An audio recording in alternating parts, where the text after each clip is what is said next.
An integral part of any professional interviewer is to have some concise questions to ask the amazing Ben Mountseer that we're going to talk to soon from Seven Seas Tattoo Co. up in Nambour. Very special Saturday night. New South Wales has gone into a statewide lockdown. Thankfully, our friends in Queensland have come out of one. Our friends in Melbourne and ACT are also in one as well. So that's the news report. Let's talk about some cool, fun stuff. I'm going to get Beno in, and he's live from the mean streets of Nambour tonight. So this is going to be super cool. I've had a bit of time off this week, but I've got some stuff up my sleeve that I'll reveal over the coming week, which you'll see. I've not been too lazy. All right, here we go, Beno. I'm inviting you into the room. See if you're wearing that cowboy hat tonight, like your promo picture. Mate. Hey, what's happening? Hey, buddy. That's the way. Mate, looking good, dude. Hey, always. You know it. Mate, hey, what's up? You're on the Forex, mate. I'm on, Yep. Queensland. You're a Mexican beer down there, mate. Sorry? Mexican beer down there for you, huh? True, mate, Yeah. true. So you guys, when did you get out of your lockdown? It was what, last week? Yeah, I think, this week we've had a whole week. Like Monday we're allowed to get back to it, so Yep. been back to it for another week, so. Yeah, no, was it full steam ahead? Yeah, it's, back to the usual kind of grind. It was only 9 days or something, so it wasn't too bad. Yeah. Cool. Nice. Yeah. Awesome, mate. So you're in the shop tonight, obviously? Yeah, in the shop, yeah. Not much reception in my Gympie house, so it's a bit better reception in Nambour. Yeah, nice, mate. Nice. All right, mate. Let's kick it off. Thanks for everyone that's joining, but also tonight you'll see, Beno, a lot of questions will come through and comments. You can see them, I imagine. Yeah, I can see a few coming up. Yeah. Yeah, cool. Yep. So if you feel free to jump in, or if we're rolling, we'll try and come back and get to them all. And if we can't, we can't. But anyone that's out there, feel free to slide into either of our DMs and we'll do our best to answer them. Yep. All right, buddy. Your first tattoo. Talk us through it. All right. Well, I think that was in '93. I'm pretty sure. It was a Brian at Wild at Heart in Brisbane, in Charlotte Street.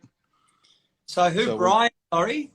Joe O'Brien. Oh, Brian. Nice. Yeah. So it was I didn't know anyone who'd been tattooed then. I didn't know, there was nobody who could ask, but hey, what's that like or anything like that. Then it was just I asked him actually. I was like, hey, what the fuck I'm in for? Like, is this gonna hurt? Like, and he's like, hey, yeah. And I had a car accident when I was a kid, and I was like a big scar on my leg, and he's like, oh, he goes, looks like you've been through worse, mate. You'll be right. And jumped in, got it done. Yeah. So it was just a little small symbol at Deerside at the time. We put out like a death metal band that it was like on my ankle, and it was it was pretty cool. Nice, mate. Well, I was talking before with Mimsy saying, like, I went into Wild at Heart when I was probably 20 or something, and it was such a cool, like, full-on shop, the Charlotte Street one, the big American flag, the black and white chair tiles, the dentist chairs. Yep. Joe was quite a character too. Yeah. I didn't know at the time, but I heard that he was doing some paintings with his chicks, like period blood and stuff like that. Like, I was like, if I knew that back then, I would want to get one of those motherfuckers, like, that'd be cool. Have it on the wall. Amazing. Yeah. Because he came from, I think he was an illustrator for the newspaper or something, like a really good fine artist, and did a lot of stuff. I think him and Tony Champ worked with each other for a while. Okay, yeah, that makes sense. Connection. So what was the next tattoo after that? Did you get a couple more, or just sort of kick back with the one? Yeah, well, I got one of Bernie on my top of my arm, like just another tribal thing on the top of my arm at the time. It was tribal was mate, But before then, I think I remember starting. I remember the first thing that I ever thought that tattooing was the first thing I ever saw of tattooing. I remember being like maybe I think I've narrowed it down to about 79 or 1980, where my a doctor's surgery of my mother, and she and in the waiting room was National Geographic magazine, and it had a thing on like Tabori, like Japanese stuff, like, and I was like, and I remember I was saying to Mum, I would have been like 4 or 5, like at the time, and it's one of my earliest memories we ever fucking had. I'm like, hey, what's this? You know, and Mum's like, oh well, that's only bad people get that shit, you know, like rah, rah. And I was like, oh well, you know, and I fucking forgot all about it, you know, until years later. And I was like, yeah, well, that's, you know, but it's something that stuck with me, you know, because I remember the yellow border on the magazine, and it Yeah. just, yeah, it's something. And I remember it was like big, you know, like whole body suits of stuff, and I was like, that's fucking cool as fuck, you know, like, and but Mum was like, no, it's only bad people get that stuff, man. So like, I'm like, oh, yeah, and then I think maybe.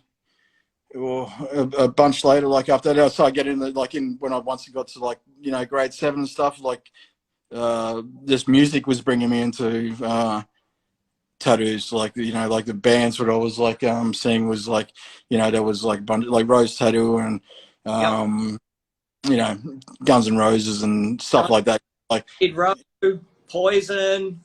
yeah, you know, yeah. Around that time, it was all that stuff, and I was like, man, what, yeah, that cool. Like, like I want to fucking see that. And then I think maybe fast forward when I was in high school, maybe a couple of years later, I started getting into like more the metals thing, kind of happened a bit more, and death metal. So you know, I think death metal was born like around '88 type thing, but in '92 or so, like 90, no, fuck, not way before then. It was about 1990. I started getting into death metal, and there was only three dudes in the whole school. Like Aspley Hyde had they were into metal, and we had to fight every motherfucker, like every footy head, every you know, like we were just into it. And they hated us because we were, oh, what's this shit, you know, like, and we were just, you know. And that, I think, like, not a lot of people understand, like, you know, 80s, 90s, even to an extent, early 2000s, there weren't as many different subcultures in society as there are today. So, you know, you didn't play footy or cricket or surf, you were a fuckhead. You know, you were like definitely out on the perimeter. Yeah, like there was only 3 of us in the whole school, and we had to fight every motherfucker, you know, like it was on, like all the time. Yeah. But, and I remember, like we lived in, like I was at Aspley High, I lived in Zilmere at the time, and we had to, I remember we rode our push bikes down into the valley, in the Fortitude Valley. And this would be like 91 maybe. And I was like, and we tried to get into a tattoo shop there, and I was like, you know, and our parents didn't know we were there. Like we were like, you know, I'm staying at old mate's place, you know, Damien's house. So yeah, cool. And you know, we just rode down there, and we'd hang out and have, you know, smoke ciggies and bloody yeah. And I remember going to, it must have been High Energy at the time, was like on the corner of like the 5 ways at Fortitude Valley. Up the top, Yeah, and I've talked to Pete Davidson about it, like when I was like, but you know, when I've talked to him, I probably had a few too many beers, and I can't remember what the outcome was. It was who was working there at the time, but I think it's probably like Rick Nash and Little Mick and stuff like that around. Yeah, Rick, Mick, maybe Cliff Clayton. Yeah, like a few of them were around back then for sure. Yeah, and it you know, and I remember going in there and we were just school kids, you know. So then I was probably like 15 or something like that, and I remember going and we're trying to talk to them, like, oh, and they were just like, get the fuck out, you know, like bloody. And I was like, shit, like, and right next door it was like a strip club of some sort, so it was right next to the joint, and like, and I'm like, man, that's pretty wild, like the, you know, and it was scary going to that fucking shop. Like I was like, you know, this is not fun. Kid, you just hit the jackpot, mate. You found heaven. I was like, man, this is fucking cool, you know. Like I was like, and like next to it was a strip club, and there was 3 of us, and we rode in our push bikes into, it's like 8 kilometers or something on, like, you would never ride that road now on a fucking push bike, like you'd be run over, you know, so busy. But we were like, you know, 15, 10 speeds with like BMX hangers on there or something like that, and we cruised in. Away we fucking go, and I remember that was bike back in the day to be reckoned with, a racer with BMX handlebars on it. Yeah. I yeah. I couldn't ride a fucking bike now if I tried, you know, like a push bike, like you get 100 meters, I'll pass out. But anyway, Yeah. it was, and there was a strip club next door. It was like, and I'd take it was a strip club of some sorts, but it was only real little. And I remember we got kicked out of there, and the bouncer at the front of this strip shop was like, "Hey, you boys want to come in here?" And I'm like, "Oh fuck, yeah."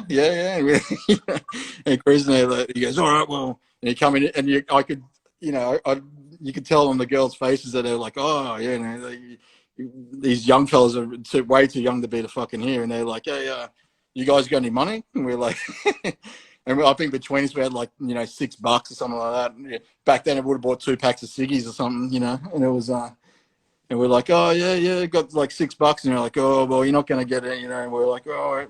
And they end up giving us like maybe like I think we got like one song, like you know, like some top 40 fucking song. And there was 3 of them.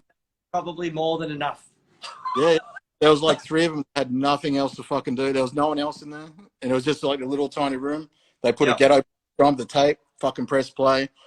They did a little dance. I think they probably just got their titties out, and that was it. And we're like, "Man, that's wild, dude." And we fucking walked out of there, and I was like, "Man, this shit's cool." Like fucking, you know, like you could Peak shows, because I grew up in Melbourne, and we'd go down to Fleet Street or whatever, down around that area. There'd be peak shows. You'd put like 20 cents in, the screen would come up, and you know you'd be there, or your mates in the booth all pissing yourselves laughing, and the wall, or trying to push your mate into the wall so he sticks to it.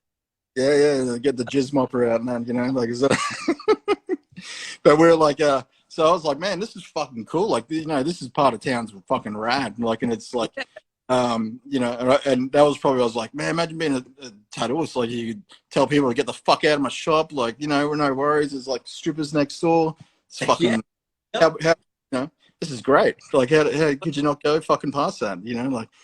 And yeah, that's kind of where it all went from, and then I think it progressed on to 4ZZZ used to put on market days down here, and they were like big, like outdoor festival type things. 4ZZZ's a radio station in Brisbane. Yep.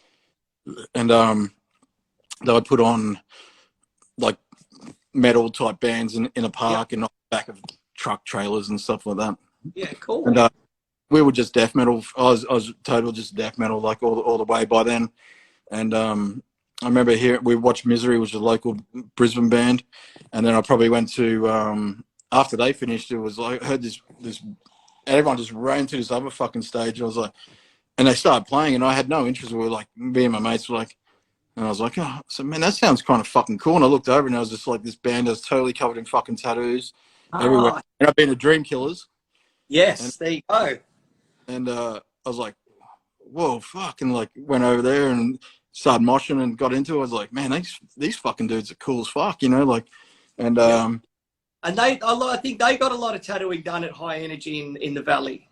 Yeah, well, yeah, I think Pete did a fucking lot of their stuff as well. Yep. And yeah, you know, and from there it was just it was there's something special that I was just like, holy fuck, like this is, you know, and that's it. Like I was just, you know, I just want to get tattooed. And then I was fully thinking about getting tattooed by that stage. And then I remember going to, it would have been 92, the exact time that I thought, fuck it, I'm just going to go on the newsagent, because I was buying, you know, I was buying magazines was a thing, like buying metal and shit on the fucking reg. And there was I remember seeing for the first time, I saw Australian Tattoo magazine was there, like a little mix magazine, and it had like issue on it and shit like that. And I was like, fuck, what the hell's that for timing? Like, it's, you know, like I'm thinking about getting tattooed, and there's an Australian magazine to come out. Yeah.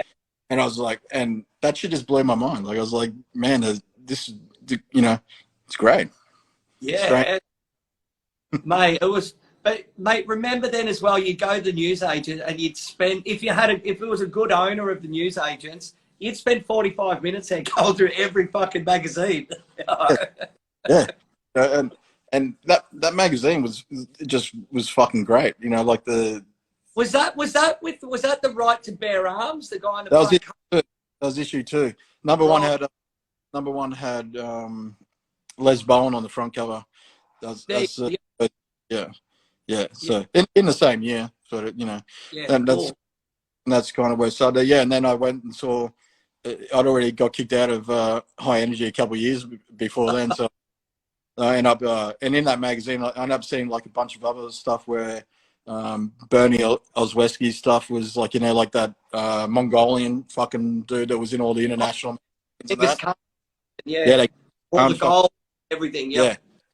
yeah, that was. I was like, fuck, I got to go to this place, you know. And then I found my way to Wild at Heart there. That and I was like 92, and that's when up and Joe tattooed me, and then Bernie tattooed me, and then I ended up then I Bruce Liddell and Nuts had fucking moved to Wanton, just on the sunny coast. I was already living on the coast Yep. by then, Yeah. and yeah, I had a couple of years of being up here already. So and then yeah, just got half sleeves off Bruce and Nuts did a few things on me and stuff like that, and then yeah. So And then I ended, were you like any yeah, tattoo shows back then, like the Brisbane tattoo show or anything like that? they definitely were going on. I did go to a couple, but it Yep. was just, yeah, just you know, going down there, have a few beers and get out of Yep. there. Yeah, Yep. they were definitely wild days. You know, it was good fun. Yeah. Uh, so, all right. What then is like you're obviously getting heavily tattooed. Then Yeah. who opened the door for you to start tattooing, or what was the transition to go? You know what? You know, apart from when you were younger and all the rest of it, like, all right, I want to make a real move into it now. How did that Yep. sort of? Okay. Well, I went to. I think I started after I was getting tattooed by Bruce and Nuts. I was like, okay, I'm gonna go to. I made my way back down to Wild at Heart again, and Yep. by then I was getting tattooed by. I got tattooed by Loz when and a few of my mates were getting tattooed by everyone else. There was Mimsy was there and Caleb was there. Yeah. And, Cool. and then all of a sudden, I think there was an American guy started working there, Joe Schmo. And then Yep. I just bucked onto like, there's an American guy here. You want, and he's, you know, he's got time if you want to get tattooed. And I'm like, yeah, cool. Got tattooed by Schmo, and I think one day like he tattooed like one of Bernie's designs on me, and I think Bernie didn't like that too much. When he come in the next day, and him and Joe had a falling out, and Joe finished there. Yep. And pretty much he come up to my joint. It was like, and yeah, just was doing a few tattoos on me and a few of the Clounder mates around the time, and yeah, we just got stuck in then, and we were still like making needles and stuff like that. Then, like he obviously couldn't find any that were, you know, pre-made stuff. I think this is probably like maybe this might have gone on the end of '99, maybe the beginning of 2000 or something like that. Yep. I'm guessing. And then yeah, just help make needles. I was just interested in that kind of stuff. Like I'd always been like a hands-on type dude, so. I just made some needles and shit like that and didn't really think much about it. There was a few of the boys around and we'd just be on the piss and I'd be like, oh, and he'd be tattooing. I'd go, I'll do that and jump in and do a few little fucking things here and there. And that was about it, you know, like I didn't really think anything more of it. I was always like, man, there's no way I could break into that. You know, I could never tattoo or get into those two. It still seemed at that time like it was still too, world. yeah, it was a different world. Like I didn't think I'd be able to get into that world. You know, like I wanted to, but you know, job like there was no Instagram. There was, you know, no one was really putting a sign up outside the shop like apprentice wanted or anything like that. Yeah. You know, it took fucking like a week to download one song on the fucking internet, like around that time. So I was like, Tyler. yeah, and then yeah, you know. It just kind of he stuck around he probably slept on my couch for like 6 months we just partied and doing shit like that, and then and the whole coast was just run by, there was maybe, I think when I first started there was like 6 or 7 shops on the coast. Yep. And they're all obviously bikey run. There was just like one had one, next one had another one, and it was dotted along the coast. Yep. And it just seemed impossible to break into, but one of my best mates at the time, it was Corey McKenzie. He had always been good at we lived together for a few years in a house that I had, and we went to school together, and he was always good at art, and I was like, man, you should fucking tattoo. You know, because around that time I was already being I was getting heavily tattooed, Yeah, and yeah. he's like, oh, you know, no. And then one day he must have had an accident at work, and he's like, hey man, I'm gonna have a couple months off. Do you know if I can get some machines and that? And I was like, oh, fucking, you know, like, and I knew like one of the local shops, like the old fellas through family friends and stuff like that. And I was like, I went, oh, I'll take and see this guy. And he sent us to Tattoo Supply in Clontarf, right? To get like to Donnie Johnson's parents, and got some stuff. Went home. We sold up some needles. Got started. That's where he started. And a couple of weeks later, he's working in the shop down up where we got him from. Nice. Yeah, then he started his own shop, and he's oh, you man, and I lost my job at the time, and he's like, oh, you wanna start tattooing? And I was like, no. Yeah, man, I can't fucking do that, like, you know, like, you know, and because I was an electrician, I was like, oh, I'm used to doing, this kind of shit, and then I went home. Asked my wife. I was like, yeah, I didn't ask her. I just go, well, I went to Corey's fucking shop, and he joked and said I should start tattooing, and then she's like, well, you're not doing fucking anything else, so if you want. So I think it was. I went back and I was like, hey, yeah, okay, fucking. He's, oh, really? Yeah, all right, yeah, cool. And what's up? Was that in Mooloolaba? Yeah. So I had Mooloolaba ink by then, and Gummy was already working there by then, and just jumped in the deep end. Fucking. That's how it was back then. Like, there wasn't the access to equipment like there is now. There was, fuck all YouTube stuff about it or Instagram. So it was, I think a lot of older tattooers, that used to be part of the filtering process of see if this guy's if he can work it out, because it's a high pressure job, but it was way more high pressure back then, so that was part of it. Like, see what this dude's made of. If he does a shitty tattoo, that's all right. We can work with that. But if he's going to crumble and fall apart, we can't work with that. So it was a bit of a test, I sort of feel, Yeah, cool. And then I think it was like about 2002, I went to LA, flew to LA, and I went and saw, I just went around to a few tattoo shops and stuff like that, and then I went to Leo's shop, that Black Wave shop, and he just sold it just then, so he wasn't there, but I went to Shamrock, like Mark Mahoney's shop and stuff like that. When Schmo was working at Incognito Tattoo then with Jason Schrouder, and he just started machines then, so I hung out with them while he was making their first kind of machines and shit like that. That was pretty cool.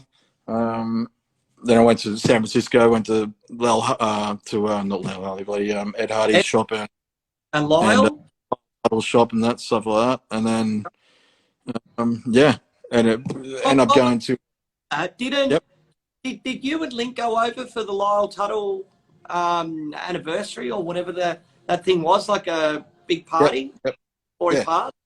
Yeah, so we went over. That was 1970. So we met him in Hawaii, and the 2017 Hawaii convention, Lyle's Huddle there, and I got talking to him. Somehow he must have heard the accent. He's like, "Oh, it's Australian." He goes, "Oh," and he goes, "You know Les Rice?" And I was like, "Yeah, I know Les." Like fucking, he goes, "Oh," and he just started on from there. And then every day he'd come over to our booth and we'd spend fucking like an hour and a half there, like at a time. And I'm like, man, there's like fucking hundreds of people over there want to meet you at your booth and shit. And he's like, and I was kind of like feeling a bit bad for everyone, like going, and he's like, hey, and he had my foot switches there, or he's already making foot switches at by then stage. And he's like, and Link was making machines. So he's like, oh, can you boys want to put, you want to have them in my fucking museum, blah, blah. And I was like, no worries.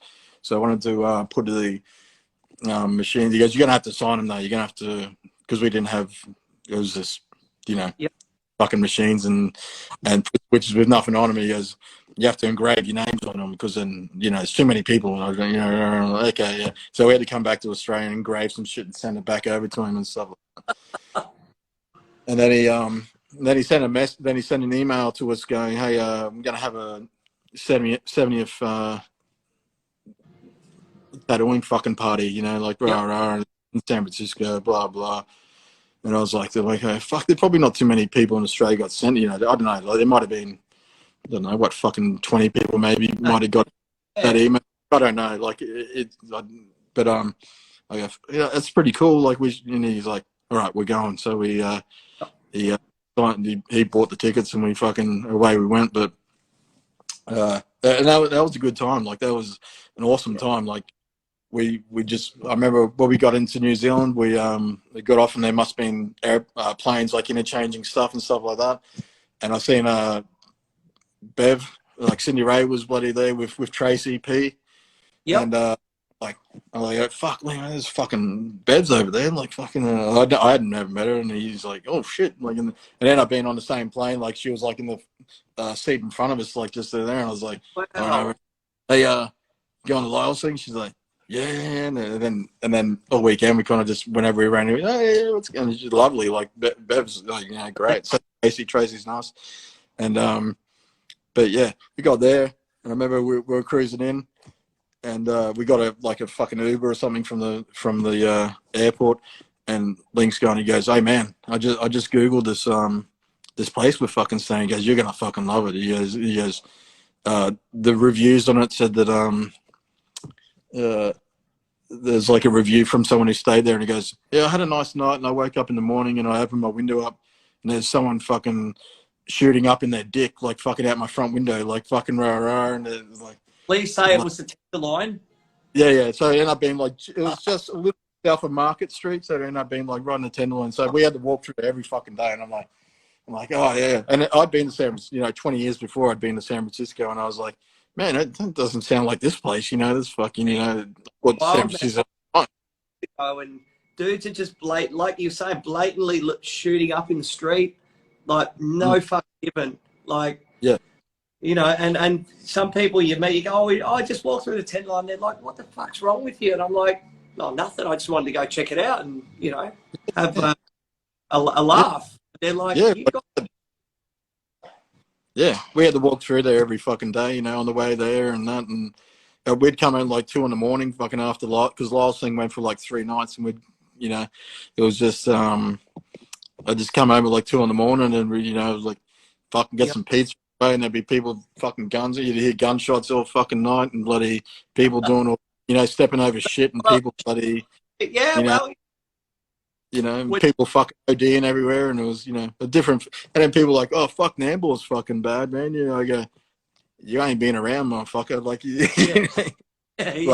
like you know, go somewhere and you might. This is easy street over here, mate. All right, get us back because we're going on a tangent, and like we're probably gonna have to do a round 2 at some point. So, all right, so you're tattooing at what's it called? Malula Bar Inc. Correct? Yeah, Malula Bar Inc. And then it changed to Foundry. Yeah. Yeah. And then you're working, and how were you working? Or what was your apprenticeship like with Cozza? Obviously, you're good mates and everything. Like, apart from the thrown in the deep end, and what was the deal? Did you just pick it up, obviously asking questions, or from your electrical knowledge? I'm pretty sure you worked things out pretty quickly. Yeah. It was, you know, it was just straight in pretty much in the deep end. But working with like Corey's like one of the best tattooers I've ever fucking seen. They can do any style without without even hesitation, and just like and he can do anything at all. Like, you know, he's really fucking great at whatever he does. And there was always people that were good at certain things that I really like, portraits and stuff like that. Like, Corey's always good, and I always felt myself, I was like, why would I fucking try and do portraits? You can go right, the guy right next to me can do like the best shit I've seen, you know. So I was always like, and when I first started, I have to admit, I was kind of like, well, I kind of just want to do like, if I could just do script and kanjis and Southern Crosses all fucking day, like that's I'm happy with that. And everyone else wanted to do big things and all that custom stuff they're doing. And there was enough of that just coming through the door. But I just did that for years, like I was just shitty little tattoos that Yeah, no one street. else wanted. So just stuff. And I had no, and I still like doing that stuff. Like Yep. it's easy. I had a concentration span of about fucking 3 minutes. So it's that's always a good thing when you're doing that kind of stuff. So, but Totally. tribal is always, I always like doing tribal stuff. It got Yep. to a point where, when Link started working there, that I was doing like he would outline, because he would just outline his crazy like whole tribal sleeves, and he'd go, I don't want to fill them in. I can outline it, but I don't want to. I'll fucking fill them in. And there's had a thing. He'd just outline a whole crazy sleeve of like beautifully placed tribal. Early. Yeah, and I just fucking fill them in for him. So it's just like, yep. Come back next week, I'll fill it in, and then that's we've done a fair few of those. What's your favorite needle group and machine for like slamming in tribal? At one stage, Link gave me like this guy called Special Technique over in LA somewhere. He makes these like crazy like machines, but he gave me like his the only rodeo I'd kind of ever owned. It was like but this thing would just pound black in like you wouldn't believe, and that was great for it. But and he gave me another one that was like made out of a railway spike by someone and the thing would just weigh a ton. Like, but if I was like, I'd always give him shit to people who like, I need a real light machine for my wrists and shit. I go, fuck, you need to, grow up, fucking get some fucking muscle in there. Balance it out. Yeah, they get it done. But once I got some proper ones like my Dank machines, Dank built, he makes machines over in he's in the States over in it's not Nevada, it's like the California desert, like the Mojave. And the Mojave, he's over there. When we went to the Lyle Tuttle's thing, after we left there, his place, and he's like, oh, you got to come to my fucking joint, because I bought a few machines like in maybe 2010 or something like that. And we're still in contact. He goes, come to my joint, and we just partied for a night, and then we I'm driving around Mojave, like going to In-N-Out Burger and all this shit. And he was like, you want to make some machines and stuff? I was like, man, we're pretty fried. We ended up going, after that, after we woke up in the morning, went down to LA to Shane Enholm's shop, and we hung all day, and he took us to his house, and we got, went through his machine collection and his flash collection, which is just mountains of fucking flash. Been pretty rap, mate. The two Aussie boys turn up, and we shop, and like you must have been pretty stoked, obviously, to open the door, take you to his house and stuff. Yeah, and it was cool. Like there was a few hours of like just digging for his stuff and like showing us he's got crazy shit like you wouldn't fucking believe. And then but we kind of were running on a bit of a tight schedule. We had to get back to LA, back to fucking the next kind of day. So we're like, we got to go see JoJo and Robert. So we went over to the shop, but it was JoJo's anniversary or something like that. So hanging out with Robert, and we had a good time there, and then started making it back to where we were flying out of San Francisco. So it was it was good times, like one last lap. Yeah, it was great. Hey, when you were in San Francisco, did you go to the Diamond Club? No. Okay, yeah. I was obviously Bill Salmon and Junie Salmon. It was a super cool shop. Yeah, I've been there twice. Like, really nice. But it's crazy, San Francisco. Like, yourself from the 90s and 2000s, it was like the mecca of tattooing. Like, close. Yeah. When we were at that Lyle Tuttle thing, it was crazy. Like, there was so many, like the amount of people we met there that there was Lyle was doing talks, Leo Zulueta was doing talks, Ed Hart doing talks. I hung out with like Leo on the first night when we got there. We went to Lyle's shop. There was it must have been like a Friday night, and it wasn't on yet, or maybe a Thursday night, and the show wasn't on yet. So we just went there, and Leo was there, and I'm hanging out with Leo like for fucking hours just talking shit. And then Corey Miller and Dringleberg and Sean Barber, and they were just rocking up, and we were just talking shit. You know, Dave T, your mate Dave T from Pommy Lane. Like, come through. Yeah, and we were fucking hanging out, having drinks, just having a good time. Yep. And the next few days it was just on sort of like, there's all kinds, like Brian Everett's and like Kim Sages and Grimes, and they were all there.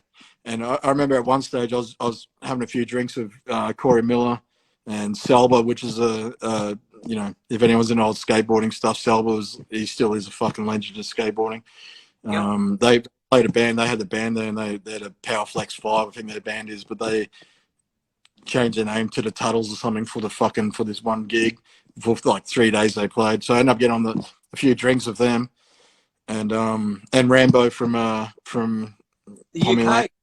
Yeah, we're having a few drinks with them, and then remember Ed Hardy was having like his speech type thing, and everyone's in the room, and like there's like a few drinks with Burt Crack as well, and we're kind of just fucking had a few, and I'm like, by this stage I've been on it for like fucking like 5 days. I was on the piss and bloody having a few drinks, and I remember like just going, fuck, I need a piss, like halfway, probably not even halfway through Ed Hardy's like speech. I'm looking at everyone's like going, oh yeah, like really into it, and I'm just going, fuck, I'm gonna piss my pants, like what's happening, like I need to, are you gonna finish soon, like, and I'm like, and I get up and I'm like, fuck, I'm gonna have to get up, like, so I got up and like snuck out underneath everyone and fucking, and then when I got out there, it was like there was no one there, like everyone's in that fucking room like watching that, and Jake Felper, like fucking Thrasher, fucking Jake Felper was in there, and I'm like, fuck, this Felper. I was like, I'm gonna have to say good day to Felper. I'm like,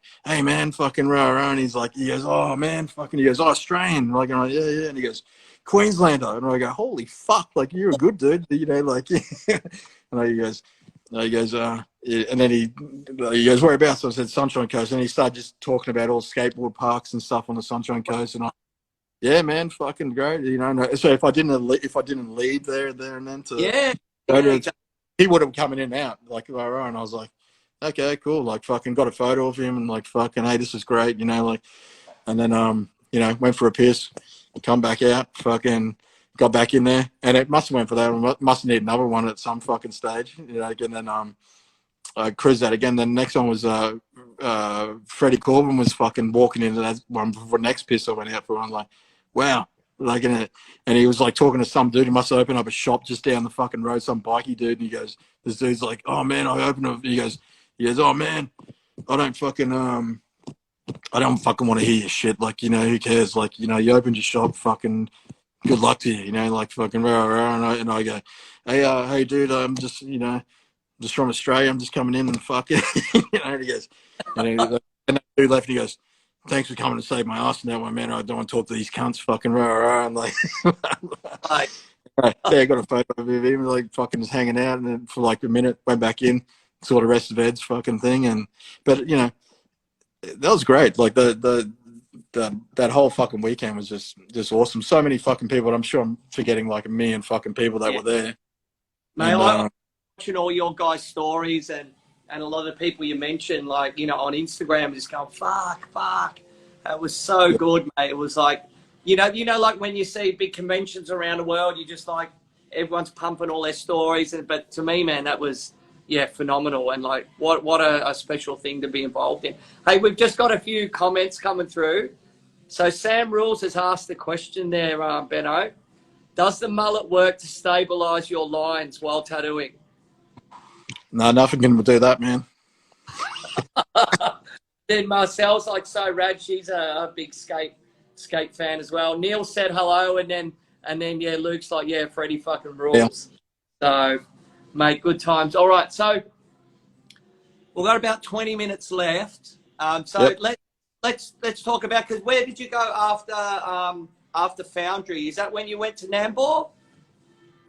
Yeah, I kind of had enough. Like I was, I think I really down about like just customers that think they know fucking everything type thing, and I don't know, like getting just the way people kind of, I don't know, just the way people kind of went about booking tattoos and that kind of stuff. And I don't know, I got a real bit of downbeat, and I was just over it for a bit, and I was gonna. Yeah, you would put in quite a few years there. Yeah, I did like 6 years there, and Yeah. then I left there, and then maybe like a month or two later, like Link said, "Hey, I'm opening a shop in Nambour. I want you to come and can you come and give me a hand to open it up?" And I was like, oh, "Yeah, okay." And then so I come along, and then once we got here, it was a total. We opened the shop. It was a total different kind of clientele to what I was used to. I was kind of more used to by that stage, like infinity symbols that come in and shit like that, and it was just like you're just changing the word in the fucking infinity symbol, and and it wore me down, but once we got out here, it was a lot of different stuff, and then every totally different shit, so more, yeah, it wasn't just 18-year-old like tourist girls and blah blah blah. It was just people that wanted fucking skulls and snakes and fucking who knows, sepulchre S's still, like the amount of those I did in tattoos, where I was like, I'm not doing anything else. Like, all right, like, and it was a bit slow for a while, so just started, yeah, okay, you want it on your face, all right, like, and I started doing those, and yeah, and then there seemed to be a steady run of fucking face tattoos, for a Mate, little. you brought back the face tat, and like it seems like a wild area, Nambour. It is. It's a bit wild, but it's once you if you've been a Tenderloin, I think it's a fucking walk in the park. But I've got some favorites. I got some homeless, a homeless fellow tattooed. It's Dracky. He's been on the streets for like 20 something fucking years. He's been living on the streets, but he's got tattoos from Bob Woods and fucking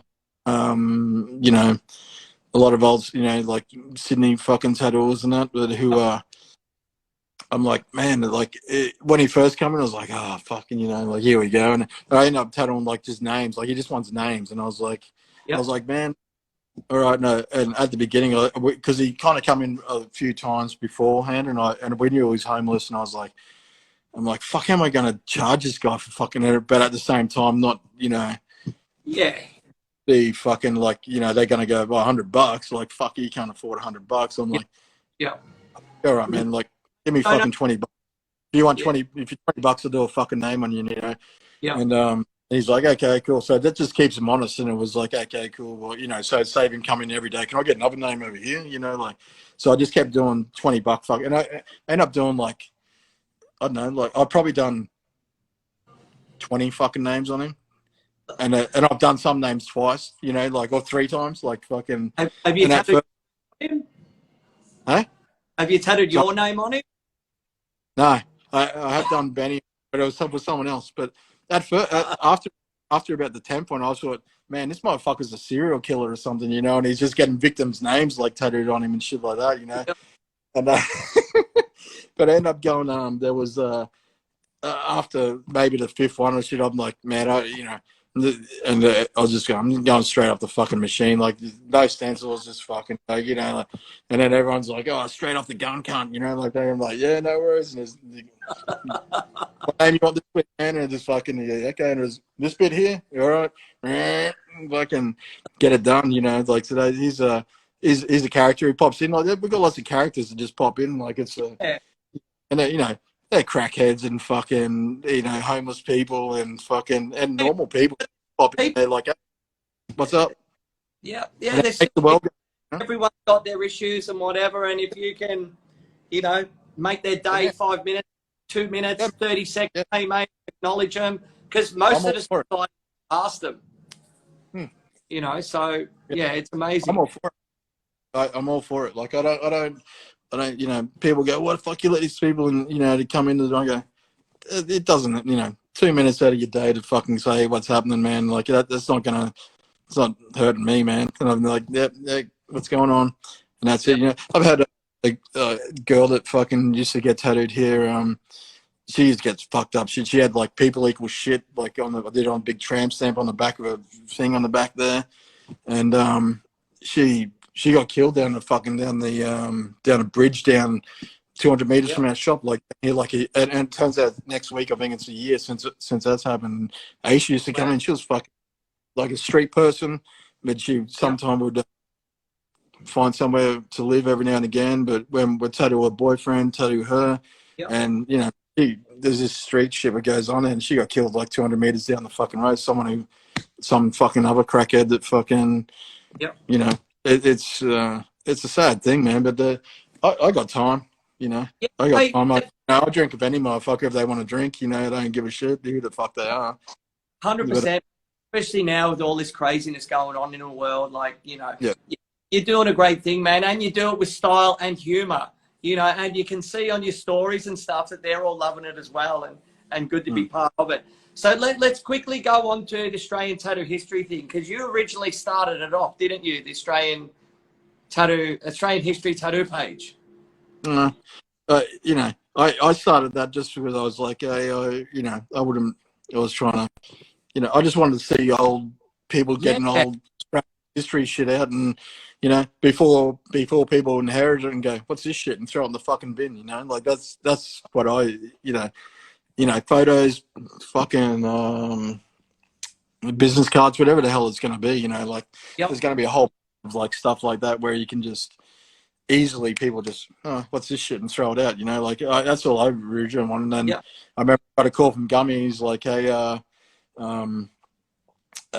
you doing that fucking page? Yeah. He goes, Rhys is like fucking asking who that is. And I go, well, and then I think you got to hold him in. I go, man, as long as you're fucking going to put it out, and the stuff comes in lost, like that's all about. Like that's cool, man. And you've done well. It's been going good. You could upload a little bit fucking more. I was waiting for that. Hey, would you like to do a takeover? Actually, next week, I've actually written out a work week for my week ahead, and I'm doing Plannerly now, all that bullshit. But yeah, it has been neglected, so I apologise.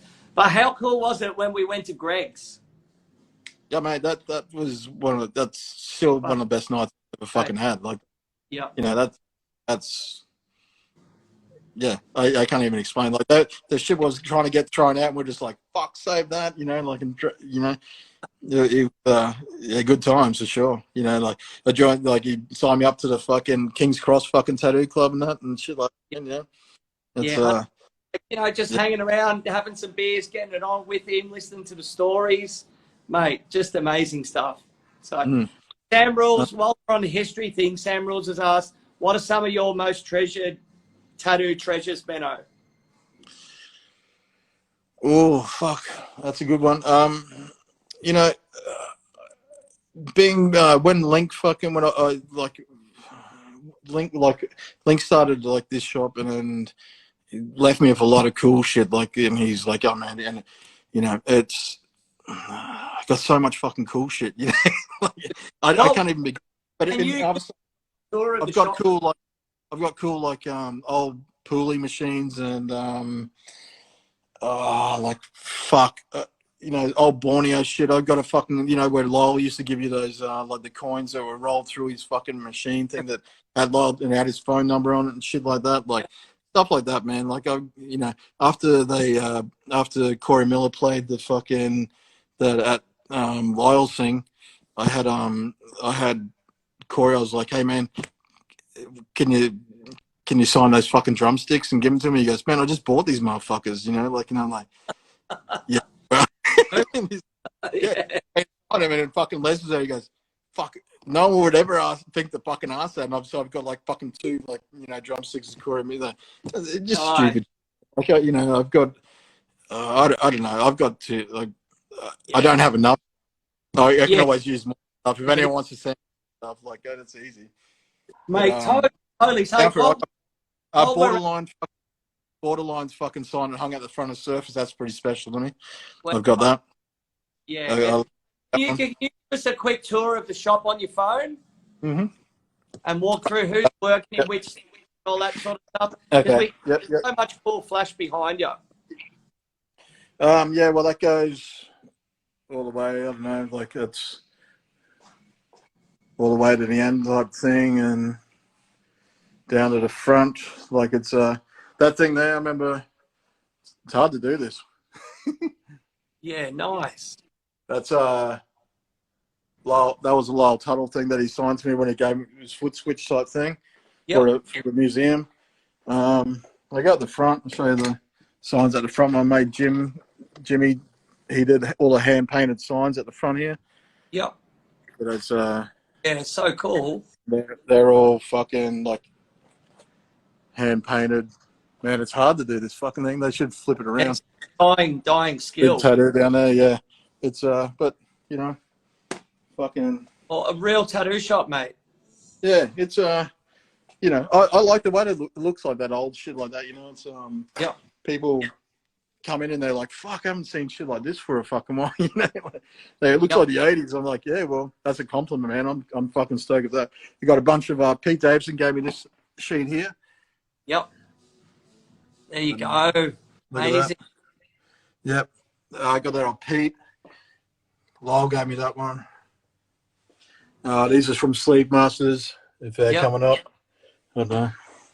Awesome. So they're from Sleep Masters. So, some old. I got fuck, I can't even do this, man. This is fucked up.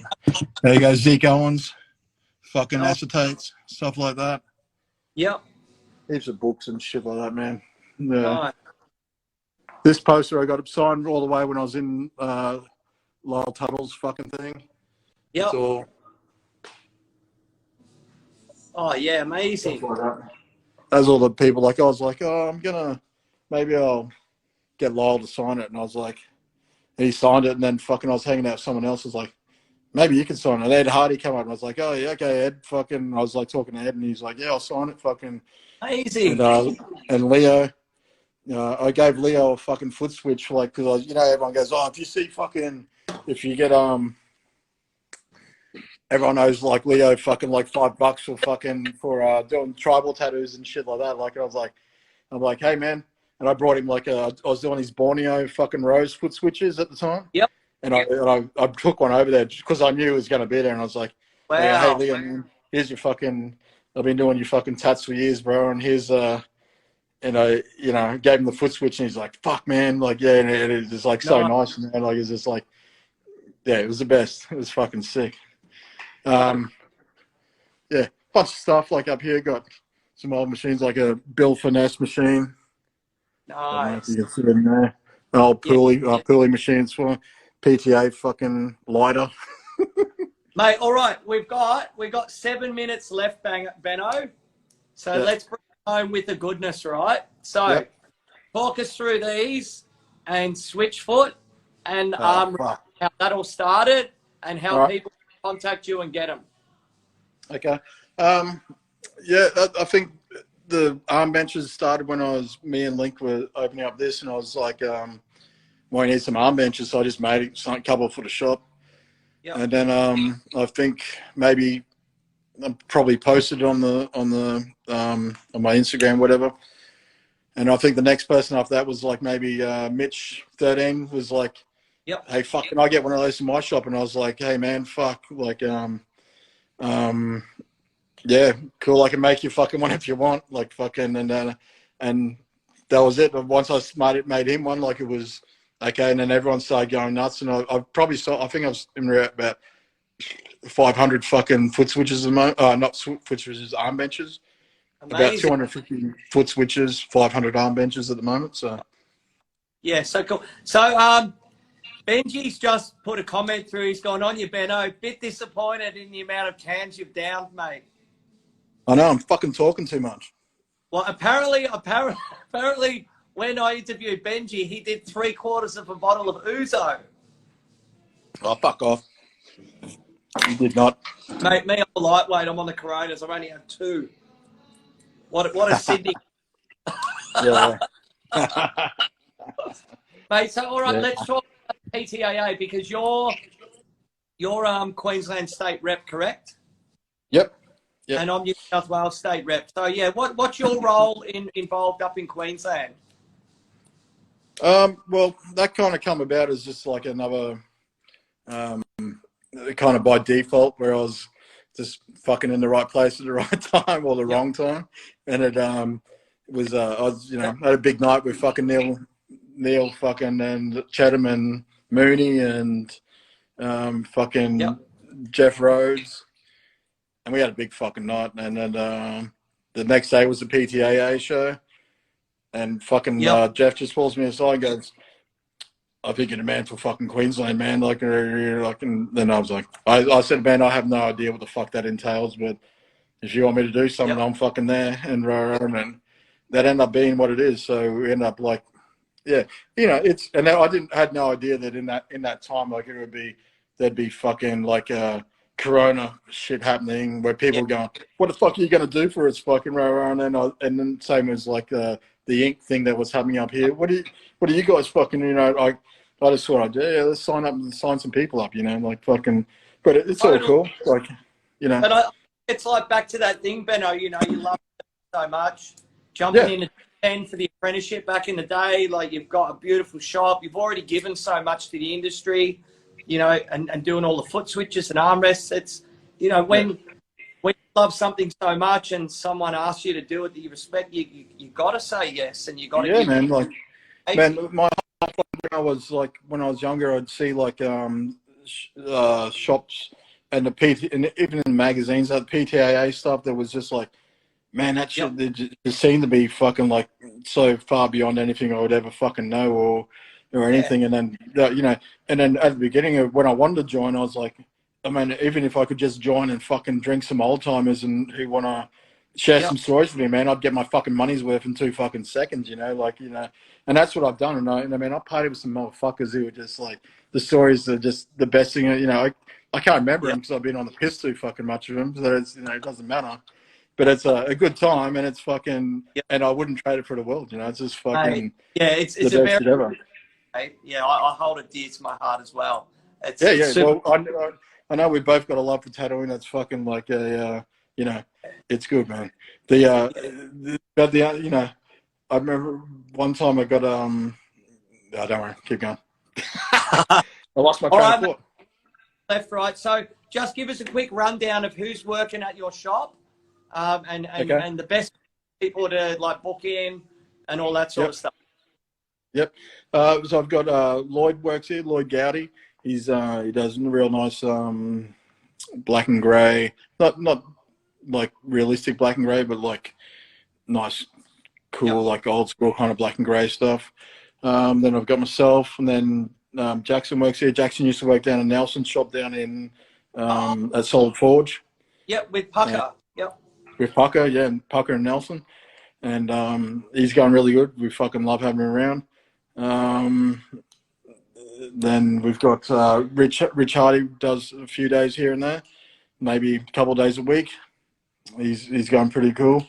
Right. And then we got Jessie Atkins. She does beautiful black and grey stuff as well. So we also get a bunch of like guest artists to come and stuff as well. Like there's Sean he tattoos down at Paragon Tattoo down in Brizzy.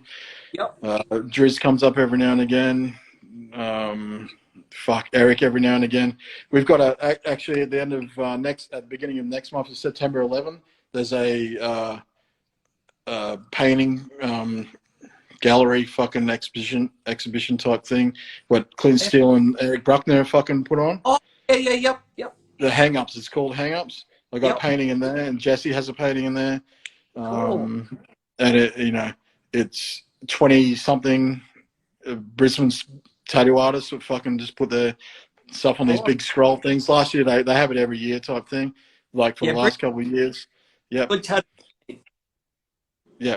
And I need to shout out to that. I need to shout out to Sonny's fucking Southeast Queensland show. Like, there's so many good things happening around Queensland that are just,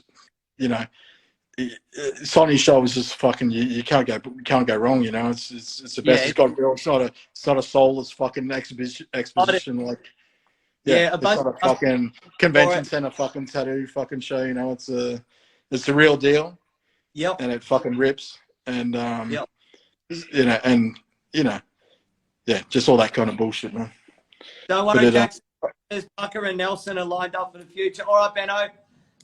All right, I finished this off with like a top 10, right? So My question is, what's your favourite beer, or is that a stupid question? Yeah, probably. All right. What's your spirit? Hey, What's your spirit, favourite spirit? rum. All right. Are you a tea or a coffee man? I'm going to take a quote from my old man who said this to my grandmother like 40 years ago, maybe 45 years ago. He goes, the only fucking tea I like is CUNT. You know, so fucking, he said that to my grandmother. Easy, amazing. Yeah. All right. Yeah, but I fucking hate coffee. I would never drink coffee. Like, that's for hipsters and shit, man. Fuck them. Favourite soft drink? Pepsi. Favourite junk food? Nah, fuck. KFC, man. All right. Well, that might be your favourite takeaway meal as well. Mm. If you're going to ask for favorite restaurant, it's the Gold Nugget in fucking Gympie is the my favorite. Is the truck stop in Gympie. It's pretty Nice. down there. Yeah. What about your favourite cafe? I don't do that shit. I go to the pub. Your favourite band? Fuck. Or one of them? Shit. I don't know, man. Piston Fist at the moment, man. It's because of Lincoln fucking Jeffro's band. Hey? What was that? I missed that. One of your favourite songs? Oh, man, fuck. Too many. All right. Next. Country or Western? Both. All right. We didn't even touch on this. We're going to have to do another one. We didn't even touch on your modelling career. Your favourite male model? Me. Your favourite foot switch? Fuck. Probably one I made. One of your favourite armrest? Probably one I made. Your favourite tattoo shop? Little Tokyo. Oh, mate. Oh, you were supposed to say 7 C's, but thank you. Seven C's. Yeah. Mate, do you want to say any more last shout outs or anything before we have to sign off tonight? Oh, probably, man. I've got, heaps more than that, but, yeah, it's, nah. Yeah. All right, mate. Mate, I love you. Thank you so much. So also, anyone who's watching tonight after this, jump on MJ Forrest. He's doing some sort of tattoo trivia over on his Instagram Live. So it'll be a bit of like Aussie stuff and overseas stuff. So, yeah. All right, Beno, I love you, mate. Thank you so much. All right, bro. Can't wait to have a beer for you boys when you get out of there. You might be in there for a while. Mate, we're going to do it. Yeah. All right, bro. Thank you. See you, mate.